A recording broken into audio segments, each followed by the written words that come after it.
Mi nombre es Elena. Tengo 33 años. Y en el momento en que mi sobrina repitió las palabras de mi madre en la mesa de Navidad, supe que mi familia nunca iba a cambiar. Uno pensaría que después de 5 años, la gente dejaría de actuar como si su hijo adoptivo fuera un invitado en su propia familia. 5 Navidades, 5 cumpleaños, 5 veranos de sonrisas educadas que nunca llegan a los ojos. Las pausas cuidadosas en la conversación, la forma en que la gente hablaba a su alrededor, no con él, como si no pudiera entender. Mi hijo tiene 5 años. Es brillante. Él nota todo. Y durante años, intenté tender un puente entre él y las personas que una vez creí que eran mi familia. Llegamos a la casa de mis padres en Guanajuato el día antes de Navidad. Tenía regalos para todos, cuidadosamente envueltos, cada uno coronado con un dibujo que mi hijo había hecho él mismo. Estaba emocionado, rebotando sobre sus talones, preguntando si a la abuela le gustaría el dibujo que hizo solo para ella. Le dije que sí. Debía haberlo sabido mejor. Mi madre nos saludó con un breve abrazo de lado, luego se agachó frente a mi hijo y preguntó, ¿me recuerdas? Él asintió educadamente y le entregó el dibujo. Ella sonrió como sonríe alguien cuando un extraño en el metro le entrega algo que no quiere pero no sabe cómo rechazar. Mi padre apenas le reconoció, solo una mirada distraída y un gruñido antes de estrechar la mano de mi esposo Ricardo. La mañana de Navidad comenzó engañosamente normal.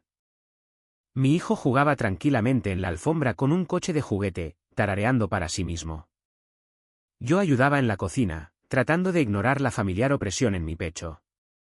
Entonces lo sentí, ese silencio repentino que hace que tu estómago se hunda porque sabes que algo ha salido mal.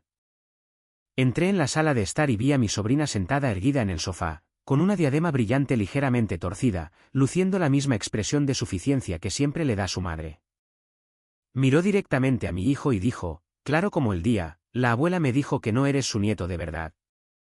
Él no lloró. No hizo preguntas. Simplemente dejó de masticar y bajó el plato, mirando al suelo como si estuviera tratando de desaparecer. Me quedé helada. Lo peor no fue lo que se dijo. Fue lo que no sucedió después. Mi hermana soltó una risita. De verdad, una risita. Como si fuera una broma en la que esperaba que alguien más se uniera. Nadie la corrigió. Ni mi cuñado, ni mi padre, ni siquiera mi madre. Ella solo levantó su taza de té y dio un sorbo como si no hubiera oído nada. Ricardo se levantó lentamente. Sabía que estaba a punto de hablar, y yo negué con la cabeza. No quería que el recuerdo de mi hijo de ese momento fuera una pelea a gritos. Quería que lo olvidara, si eso era siquiera posible. Ricardo hizo una pausa, luego golpeó su vaso con calma una vez y dijo, al menos ahora sabemos quién es realmente la persona más pequeña de esta mesa. La habitación quedó en completo silencio. Nos fuimos sin dar explicaciones. Empaqué nuestros regalos de vuelta en el coche mientras mi hermana preguntaba si de verdad nos íbamos ya. No respondí. Mi hijo se durmió antes de que saliéramos del vecindario. Esa noche, después de acostarlo, Ricardo y yo nos sentamos en el sofá sin hablar durante mucho tiempo. Entonces vibró mi teléfono. Era mi madre.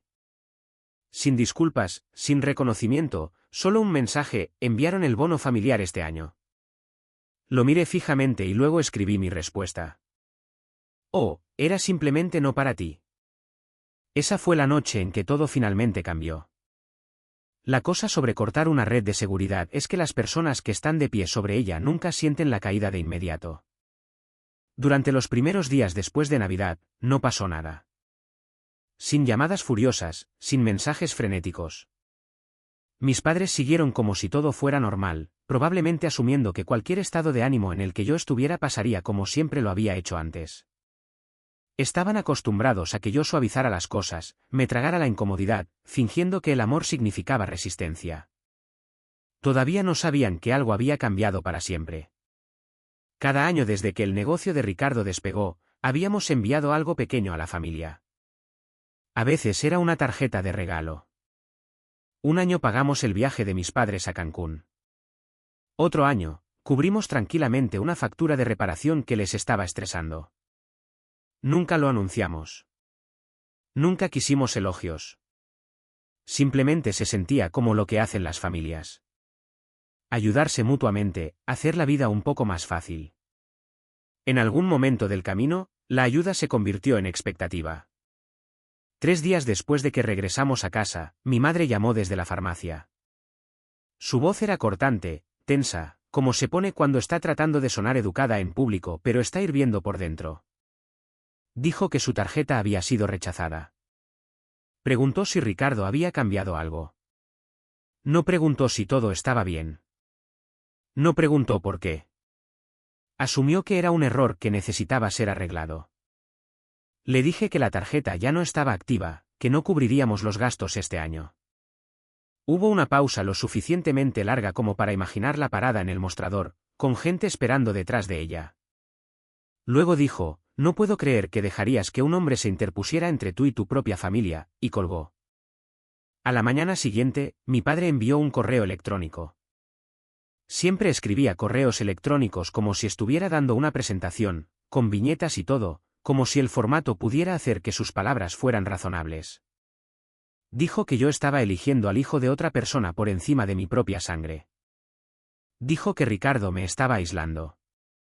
Me recordó todo lo que habían hecho por mí al crecer, como si eso de alguna manera borrara lo que estaban haciendo ahora. Al final, escribió, cuando ese hombre te deje, y lo hará, no vuelvas corriendo. Lo leí 2 veces y luego lo borré. Ricardo no dijo nada hasta que se lo conté. Luego me miró y dijo, no están enojados porque dejamos de ayudar. Están enojados porque pensaron que nunca lo haríamos. Fue entonces cuando comenzaron a llegar las llamadas desde otras direcciones. Mi hermano llamó una noche tarde, su voz tensa de una manera que nunca antes había escuchado. Dijo que mamá y papá estaban en problemas. Su segunda hipoteca estaba meses atrasada. Intentaron refinanciar, pero con su crédito, ningún banco los aceptaría. Ahora le estaban pidiendo dinero a él. Les dijo que no. Dijo que no era lo suficientemente estúpido como para seguir prendiéndose fuego para que ellos se mantuvieran calientes. Le pregunté si estaba bien. Dijo que estaba bien, simplemente harto. Unos días después, mi madre me envió un mensaje por Facebook en lugar de llamar, como si la distancia hiciera que sus palabras aterrizaran más suavemente. Dijo que estaban pasando apuros, que no estaban pidiendo mucho, que debería pensar en lo que realmente significa la familia. Ricardo no comentó cuando se lo mostré. Simplemente siguió revolviendo el chocolate caliente de mi hijo, el vapor empañando sus gafas. Más tarde esa noche, me dijo algo que yo no sabía. Durante casi un año, había estado cubriendo silenciosamente los pagos de su segunda hipoteca. Nunca me lo había dicho porque no quería que me sintiera presionada. Pensé que te estaba comprando paz, dijo. Pero ya no compraré silencio. Enero llegó y despojó a mis padres de cualquier orgullo que les quedara. Las vacaciones habían terminado. Llegaron las facturas. El silencio que usaron como castigo se convirtió en algo más agudo, más desesperado. Mi hermano me envió un mensaje de texto una noche sin saludo, solo una advertencia. Dijo, mamá y papá estaban hablando con alguien que ayudó cuando los bancos dijeron que no. Intereses altos, sin paciencia, el tipo de préstamo que arruina a la gente. Dijo que no me estaba pidiendo ayuda. Simplemente no quería que me tomaran por sorpresa si las cosas se ponían feas. Me senté en el sofá mirando mi teléfono mientras mi hijo construía una torre de bloques en la alfombra, derribándola y riendo como si fuera el mejor chiste del mundo. Ricardo estaba en la cocina preparando la cena, tarareando por lo bajo como si todo fuera normal.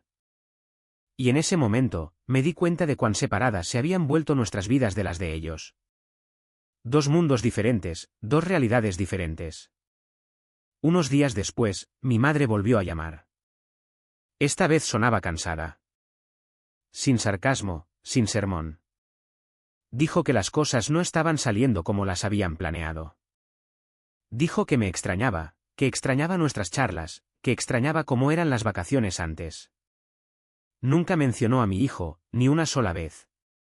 Le dije que tenía que irse, que él me necesitaba, y colgué antes de que pudiera decir nada más. Esa noche, Ricardo me miró y dijo, están probando la puerta. Y supe que tenía razón. 3 días después de la última llamada de mi madre, las pruebas dejaron de ser sutiles. Ricardo llegó a casa más temprano de lo habitual, dejó su bolso junto a la puerta y se dirigió directamente al fregadero para tomar un vaso de agua. Lo bebió como alguien que trata de centrarse, y luego dijo casi casualmente: «Tu padre pasó por mi oficina hoy». Sentí que el aire abandonaba mis pulmones. Ricardo no trabaja en un lugar al que uno pueda simplemente entrar sin avisar. Hay que pedirlo. Hay que esperar. Hay que dejarlo entrar. Lo que significaba que mi padre se había presentado, había preguntado por él por su nombre, y se había sentado allí hasta que alguien abriera la puerta. No preguntó por mí. Le dijo a Ricardo que estaba preocupado por mí. Dijo que últimamente no estaba actuando como yo. Dijo que parecía aislada. Sugirió terapia. Preguntó si Ricardo creía que la consejería podría ayudarme a reconectar con mi familia. Lo enmarcó suavemente, como preocupación, pero la implicación era aguda. Si yo no cedía, tal vez el problema era yo. Tal vez yo estaba inestable. Ricardo le dijo muy poco. Asintió, escuchó y lo acompañó a la salida. Luego Ricardo me entregó su teléfono. Había un correo electrónico, sin nombre adjunto, solo una dirección que no reconocía. El archivo adjunto era un PDF.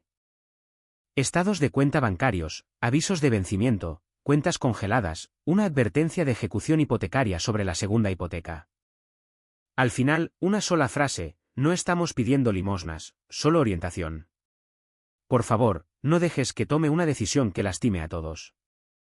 Fueron por mí. Intentaron reclutar a mi esposo. Intentaron convertir mi límite en un pasivo. No lloré. No levanté la voz. Fui al armario del pasillo y saqué el contenedor con las cosas de mi hijo. La manta de bebé con la que vino a casa. La foto del zoológico del día que accidentalmente me llamó mamá y luego sonrió como si hubiera descubierto un secreto. Dibujos a crayón doblados hasta que el papel se puso suave. Me senté en el suelo y respiré hasta que el temblor pasó. La familia no irrumpe en tu vida por puertas traseras cuando se acaba el dinero. La familia protege al niño que duerme al final del pasillo. A la mañana siguiente, les escribí un correo electrónico, corto, directo, sin explicaciones. Les dije que no los ayudaríamos financieramente. Les dije que no debían contactar a Ricardo de nuevo, ni directa ni indirectamente. Les dije que cualquier intento futuro de socavar mi autoridad sería documentado y tratado formalmente.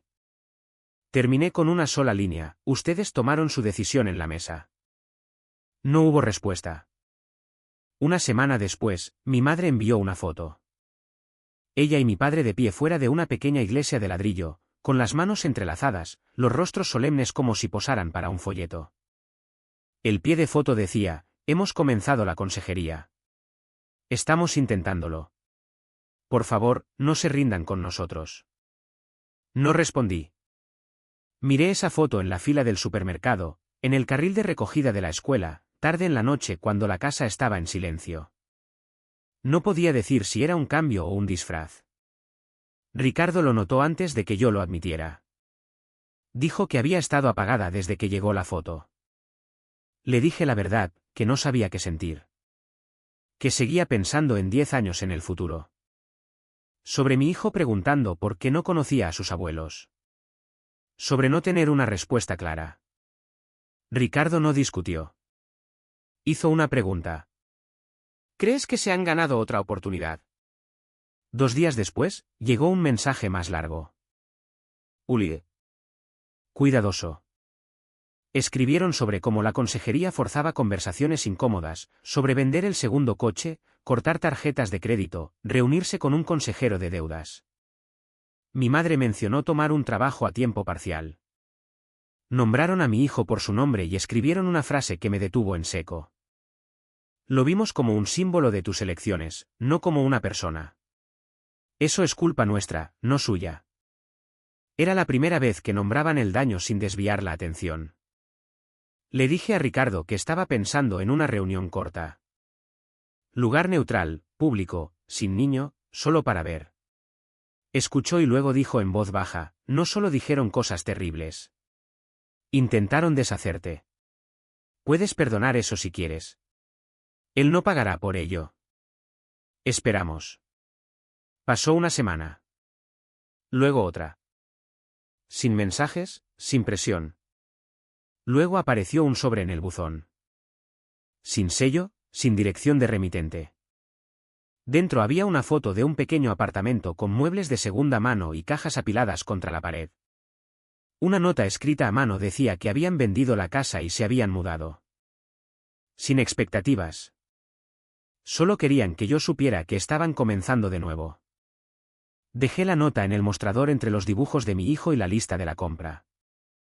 Ricardo no comentó. A la tercera mañana, les escribí de vuelta. Les dije que había recibido la foto, que respetaba los pasos que estaban tomando, y que no estábamos listos para incluirlos en la vida de nuestro hijo. No ahora. Quizás algún día. Si el trabajo era real, continuaría sin que nosotros miráramos.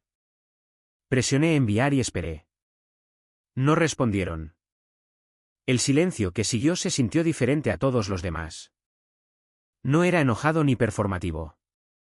No venía envuelto en culpa ni amenazas. Simplemente existía, amplio y desconocido. Y por primera vez, no me sentí obligada a llenarlo. Pasaron las semanas, luego un mes. La vida se asentó en un ritmo que no los incluía. Y me di cuenta de cuánta de mi energía había gastado anticipando sus reacciones en lugar de vivir mis propios días. Las mañanas se convirtieron en mochilas y calcetines desparejados y recordarle a mi hijo dónde dejó su suéter favorito.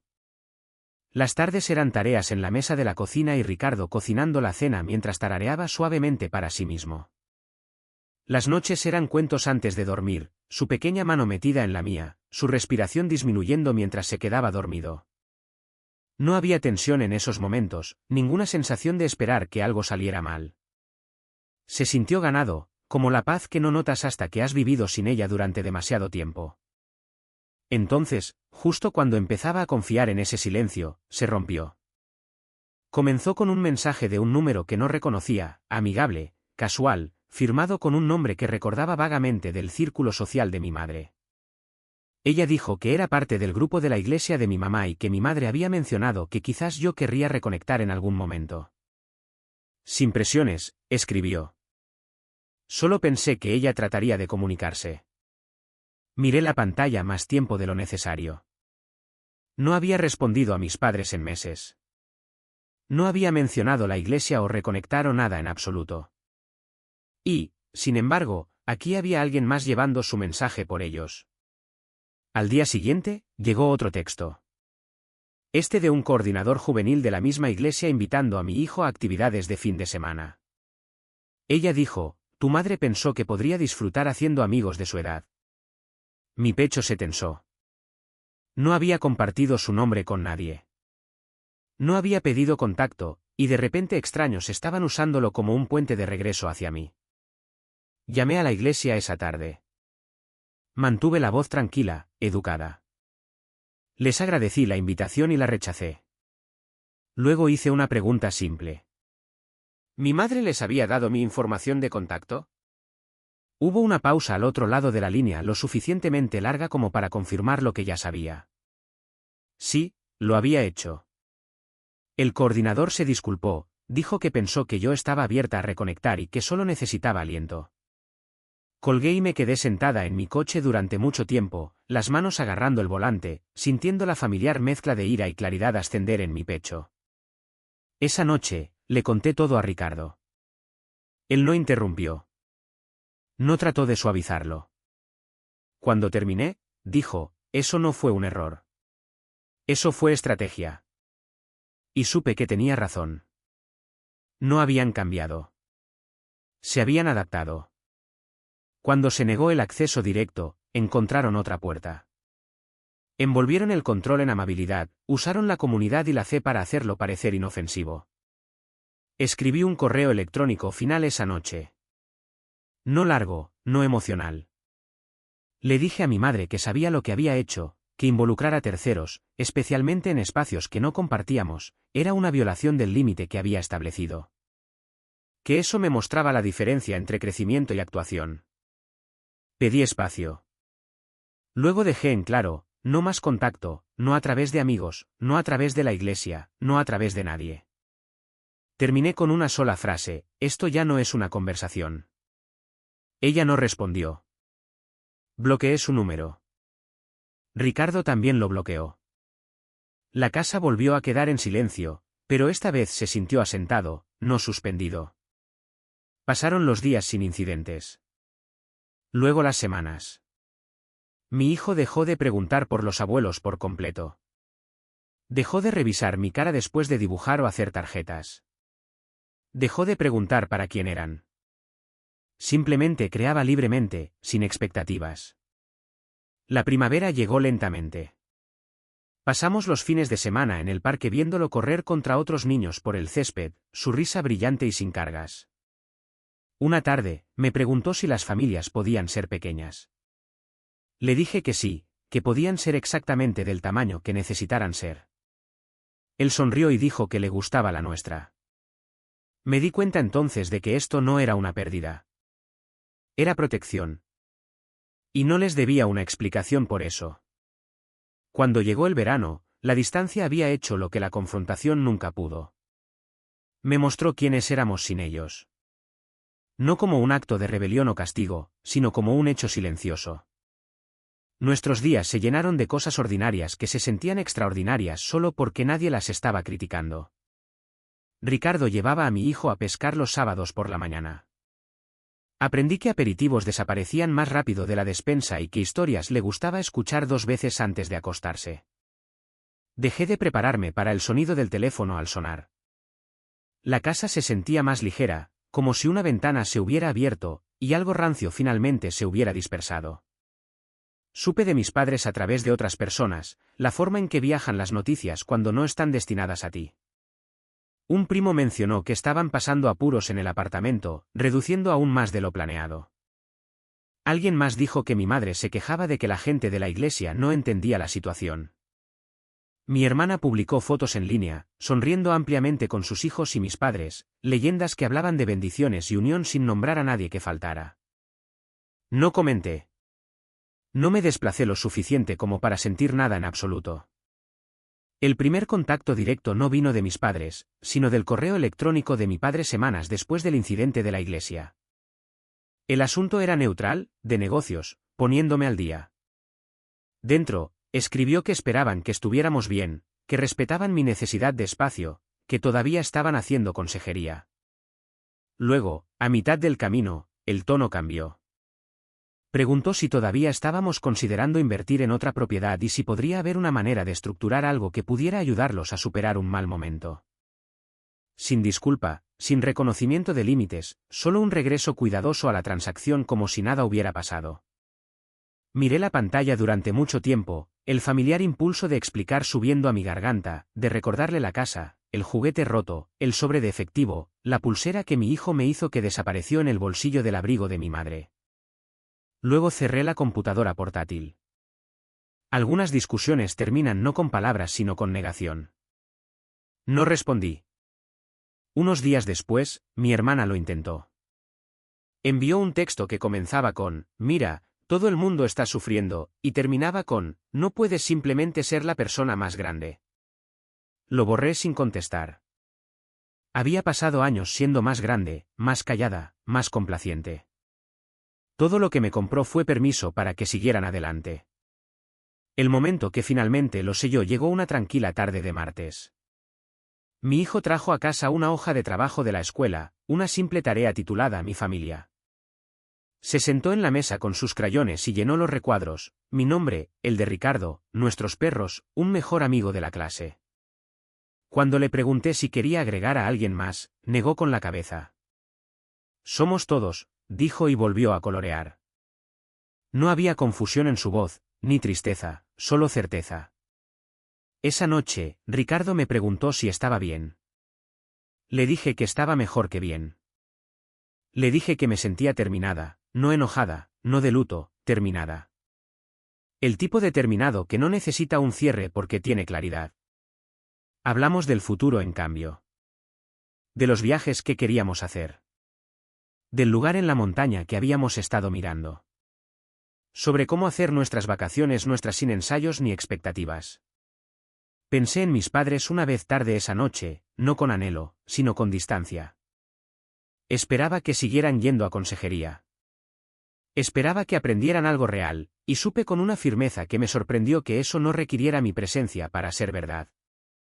Proteger a mi hijo no fue una reacción. Fue nuestra vida. El cambio final no llegó con una confrontación o un mensaje que lo atara todo. Llegó en silencio, la forma en que cambian las estaciones cuando no estás prestando atención al calendario.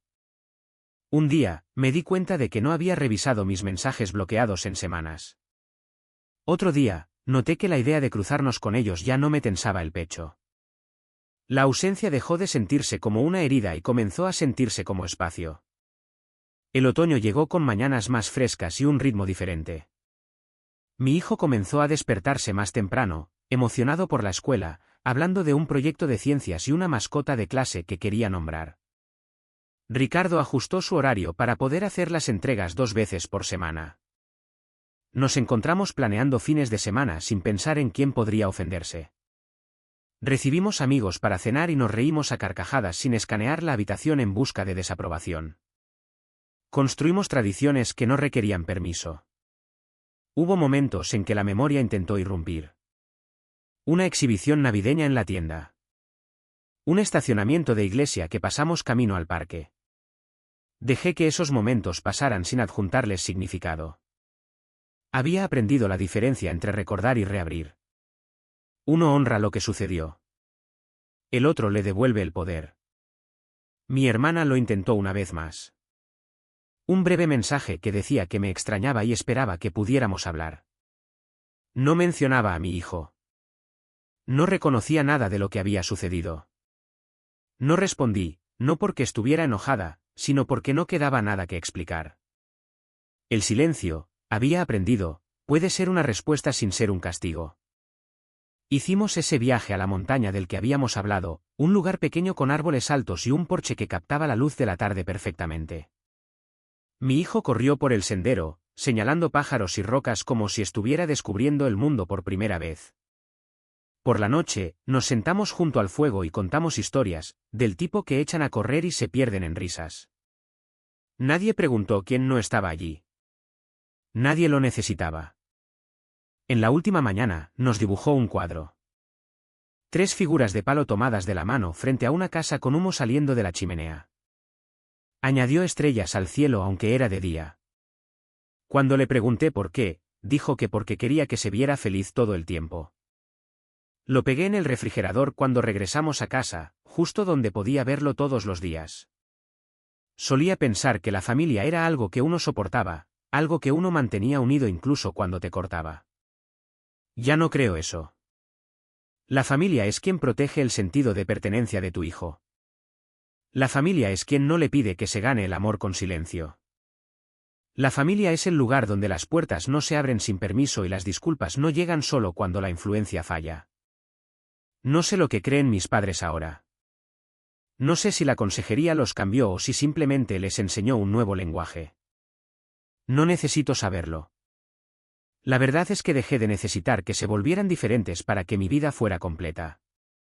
Esa necesidad era el último hilo. Y dejarlo ir se sintió como respirar después de contener la respiración durante años. No nos reconciliamos. No escenificamos una reunión. Elegimos algo más tranquilo y fuerte. Elegimos un hogar donde mi hijo nunca tenga que preguntarse si pertenece. Elegimos una vida donde el amor no es condicional y el respeto no se negocia. Y cada mañana cuando corre a la cocina pidiendo panqueques con forma de corazón, sé que elegimos bien.